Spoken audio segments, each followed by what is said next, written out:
इतनी जोर से धड़क रहा था कि मुझे लग रहा था अम्मी अब्बू सुन लेंगे, मगर कमरे में मुकम्मल खामोशी थी। मैंने हाथ बढ़ाकर बेड को छुआ।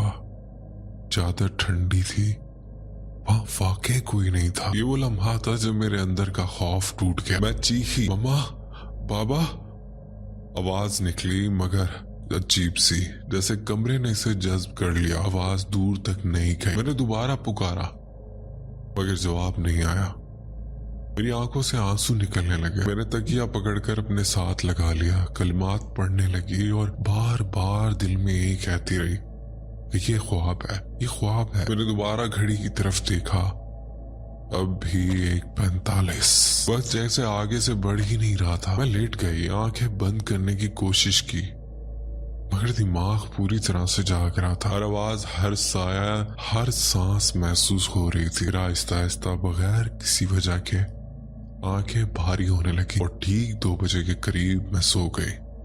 सुबह फिर सब नॉर्मल, अम्मी अब्बू वहीं, भाई वहीं, घर वैसा ही। मैंने इस बार भी कुछ नहीं बताया, मगर अब मेरे अंदर खौफ बैठ चुका था। तीसरी रात आने से पहले मैं डरी हुई थी। मैं सोने से पहले बार बार दरवाजे को देखती, जहन की लाइट को देखती और खुद को यकीन दिलाती आज कुछ नहीं होगा। मगर तीसरी रात वही हुआ। आंख खुली, घड़ी पर 1:45, धुंध, खामोशी, खाली बेड। इस बार फर्क ये था कि मेरे अंदर थोड़ी हिम्मत आ गई थी। शायद इंसान मुसलसल खौफ के बाद सुन हो जाता है। मैं आहिस्ता से उठी, मेरे कदम कमजोर थे, मगर मैं दरवाजे की तरफ बढ़ी। कमरे से बाहर झांका, पूरा घर खाली था। फैन में रोशनी थी मगर वो आम रोशनी नहीं लग रही थी। दीवारों के साए लंबे हो गए थे। ऐसा लग रहा था जैसे घर बड़ा हो गया हो या मैं छोटी। एक लम्हे के लिए मुझे वाकई महसूस हुआ जैसे कोई मुझे देख रहा हो, जैसे कोई इंतजार कर रहा हो कि मैं एक कदम और आगे बढ़ा। मेरे जिस्म में सुनसुनाहट सी दौड़ गई। मैं फौरन वापस मुड़ी और भागकर चारपाई पर आ गए। मैंने आंखें बंद कर ली और रोना शुरू कर दिया। अल्लाह बस कर दे, मैं नहीं बर्दाश्त कर सकती। फिर वही हुआ, 2 बजे के करीब आंखें खुद ब खुद बंद हो गई। चौथी, 5वीं और 6ठी रात, ये सब एक मामूल बन गया और खत्म ही नहीं हुआ था, मगर रद्द अमल खत्म हो गया था। मेरा दिमाग खुद मुझे समझाने लगा, बस 15 मिनट है, फिर सब ठीक हो जाएगा। मैं घड़ी नहीं देखती थी, मगर मुझे पता होता कि वक्त वो ही है। मैं बेड की तरफ देखती, कोई नहीं होता, और मैं खुद को रोक लेती थी कि उठना नहीं। उन रातों में सबसे अजीब चीज ये थी कि मुझे लगता था जैसे कोई मुझे देख रहा, मगर कभी मुझे नजर नहीं आया। और फिर 7वीं रात आई, वो रात जिसके बाद सब कुछ हमेशा के लिए खत्म हो गया। 6 रातें गुजर चुकी थी। अब डर अचानक नहीं आता था, बल्कि रात होने से पहले ही दिल में बैठ जाता। शाम ढलते ही मुझे मालूम होता कि चंद घंटों बाद वही वक्त आएगा, वही लम्हा जब सब कुछ बदल जाएगा। 7वीं रात भी मैं डरी हुई सोई थी। दिल में बार बार यही दुआ थी कि आज आंख ना खुले, आज वो वक्त ना आए। मगर जैसे किसी ने अंदर घड़ी लगा दी। अचानक मेरी आंख खुली। मैंने घड़ी देखने से पहले ही जान लिया था, फिर भी नजर उठाई। 1:45। कमरे में वही धुंध थी, वही अजीब रोशनी, वही खामोशी जो कानों में दबाव पैदा करती है। मैंने दाएं तरफ देखा, बेड खाली थे, मगर इस बार मैं नहीं उठी। मैंने खुद से कहा 15 मिनट, बस इंतजार करो, सब ठीक हो जाएगा। मैंने आंखें बंद कर ली। उसी लम्हे मुझे आवाज सुनाई थी, कुत्ते के भौंकने की आवाज। पहले दूर से, फिर थोड़ी वाज़ेह। आम भौंकना नहीं था, इसमें एक अजीब सी बेचैनी थी, जैसे कुत्ता किसी चीज पर गुस्से में हो या किसी को खबरदार कर रहा हो। मैंने आंखें बंद रखने की कोशिश की। दिल कह रहा था कि मत उठो, लेकिन इंसान के अंदर एक तजस्सुस होता है। खौफ के बावजूद वो जानना चाहता है कि हो क्या रहा। आवाज दोबारा आई, इस बार करीब से, पता नहीं क्यों, मगर मुझे लगा जैसे वो आवाज मुझे बुला रही है। मैं आहिस्ता से उठ बैठी। कमरे में धुंध पहले से ज्यादा गहरी थी, दीवारें वाज़ेह नजर नहीं आ रही थी। सर्दी का मौसम था, मगर मुझे सर्दी महसूस नहीं हो रही थी, सिर्फ एक अजीब सा खिंचाव था। जैसे कोई कह रहा हो कि बाहर आओ। मैं चारपाई से नीचे उतरी। कदम भारी थे मगर रुक नहीं रहे थे। कमरे से बाहर निकली तो पूरा घर खाली था। फैन की रोशनी मध्यम लग रही थी, जैसे बल्ब कमजोर हो गया। घड़ी की टिक टिक अब भी सुनाई दे रही थी। हालांकि मैं कमरे से बाहर आ चुकी थी। कुत्ते के भौंकने की आवाज अब वाज़ेह थी। मैं सीढ़ियों की तरफ बढ़ी। उस लम्हे सीढ़ियां वैसी नहीं लग रही थी जैसे दिन में लगती थी। दीवारें स्यासी महसूस हो रही थी। धुंध ऊपर तक फैली हुई थी। ऐसा लग रहा था जैसे मैं अपने घर की सीढ़ियां नहीं, किसी सुनसान जगह की तरफ जा रही। मैं कलिमात पढ़ती जा रही थी मगर कदम रुक नहीं रहे थे। एक एक कदम रखती हुई मैं ऊपर चढ़ गई। छत पर पहुंचकर मैं रुकी।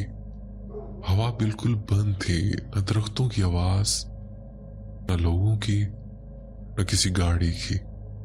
पूरा मोहल्ला जैसे सो नहीं रहा था बल्कि गायब था।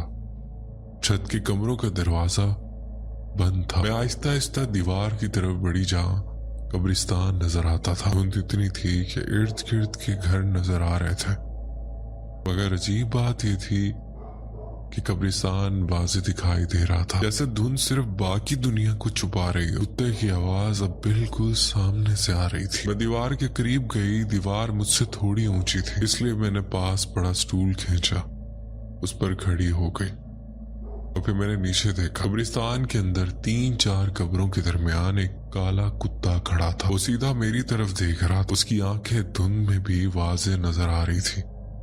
वो मुसलसल भौंक रहा था मगर उसकी नजर मुझसे हट नहीं रही थी। और फिर मुझे महसूस हुआ कि वो अकेला नहीं है। उसके पीछे एक साया सा था, वाज़ेह नहीं मगर मौजूद। उसी लम्हे मेरे अंदर से एक चीख निकली, जैसे किसी ने मेरे सीने के अंदर से आवाज को जोर से बाहर धकेल दिया। और मेरे जहन में ख्याल आया या शायद किसी ने कहा, भागो यहां से भागो। अचानक कुत्ता दौड़ा। उसने कब्रिस्तान की दीवार की तरफ छलांग लगाई और अगले ही लम्हे वो हमारे घर की तरफ आ रहा था। मेरे जिस्म में जैसे जान निकल गई। मैं स्टूल से नीचे उतरी नहीं, गिरी। हाथ कांप रहे थे, सांस टूट रही थी। मैं भागी, सीढ़ियां उतरी, कमरे की तरफ दौड़ी। आंखों से आंसू बह रहे थे। मैं चारपाई पर गिरी, चादर ऊपर खींची और खुद को समेट लिया। दिल इतनी जोर से धड़क रहा था कि लग रहा था सीना फट जाएगा। और फिर जैसे हर रात होता था, ठीक 2 बजे के करीब मेरी आंखें खुद ब खुद बंद हो गई। सुबह जब आंख खुली तो मेरा पूरा जिस्म जल रहा था। मुझे तेज बुखार था। अम्मी अब्बू परेशान थे, पूछ रहे थे कि क्या हुआ, मगर मैं कुछ नहीं बता सकी। खौफ इतना था कि जुबान साथ नहीं दे रही थी। उस रात के बाद सब खत्म हो गया। ना धुंध आई, ना आंख 1:45 पर खुली, ना वो आवाजें। जैसे कुछ था और अपना काम मुकम्मल करके चला गया। ये थी मेरी स्टोरी। उम्मीद है आप अपने चैनल पर लाजमी शेयर करेंगे। बहुत शुक्रिया आपने अपनी स्टोरी हमसे शेयर की। ये दूसरा वाकया हमें हमारी एक सब्सक्राइबर ने शेयर किया, जिनका ताल्लुक इंडिया से, कि कुछ लोग घूमने निकले थे और फिर इनके साथ कुछ ऐसा एक्सपीरियंस हुआ जो आज तक इनके लिए खौफ बन चुका है। मेरा नाम मारिया है और मेरा ताल्लुक इंडिया से है। ये वाकया कुछ साल पहले का, लेकिन आज भी जब उस रात को याद करती हूँ तो एक अजीब सा बोझ महसूस होता है, क्योंकि उस रात जो महसूस किया वो आज तक भुला नहीं सकी। जुम्मे का दिन था, मैं जॉब से वापस आई थी। खाना खाया, घर वाले बैठे हुए थे। आम सी रात थी। मेरी खाला भी हमारे साथ ही रहती थी। तकरीबन 10 या 11 बजे का वक्त होगा। मेरे कजन नवाज और उसकी छोटी बहन आलिया घर आए। वो दोनों हमेशा की तरह हंसते हुए अंदर आए और बोले, आप ही क्या कर रही हो? मैंने कहा कुछ नहीं, बस बैठे। बातों बातों में उन्होंने कहा कि चले बाहर थोड़ा घूम कर आते। पहले तो घर के आसपास टहलने का प्लान था। हम बाहर निकले। हल्की सर्दी थी, सड़कें आधी खाली थी और रात आहिस्ता आहिस्ता गहरी हो रही थी। फिर अचानक बात एडवेंचर की तरफ चली गई। किसी ने कहा कि किसी सुनसान जगह चलते हैं, रील बनाएंगे, तस्वीरें लेंगे। उसी दौरान मैंने मजाक में कहा, आरे कॉलोनी चलते हैं, बहुत नाम सुना है उस जगह का। ये सुनते ही नवाज रुक गया। उसके चेहरे का रंग बदल गया। उसने फौरन कहा, आप पागल हो गई हो? रात के 12 बजने वाले। वहां रात को कोई नहीं जाता। मैंने हंसकर कहा, मैं नहीं डरती, बस देखकर वापस आ जाएंगे। वो बार बार मना करता रहा।